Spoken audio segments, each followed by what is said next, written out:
ഉറ്റുനോക്കി. അവൾ ആരോ പ്രതീക്ഷിക്കുന്നുണ്ട്. വളരെ താല്പര്യത്തോടെ സസ്പൃഹം വെളിയിലേക്കുറ്റുനോക്കി. പുറത്തേക്ക് നോക്കും, പിന്നെയും കണ്ണാടി നോക്കും. വാർമുടി രണ്ടായി പകഞ്ഞു പിന്നി, വാർമുടി രണ്ടായി പകഞ്ഞു പിന്നി. ചേലിൽ റിബൺ കെട്ടി മാറിലിട്ടു നിന്നാത്മനായകൻ ഇന്നു രാവിൽ വന്നിടും. വന്നാൽ നീ എന്തു ചെയ്യും? അനീസ്യ,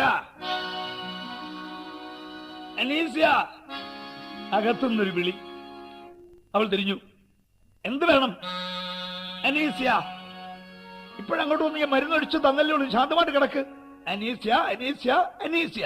അവൾ പിന്നെയും കണ്ണാടി നോക്കി.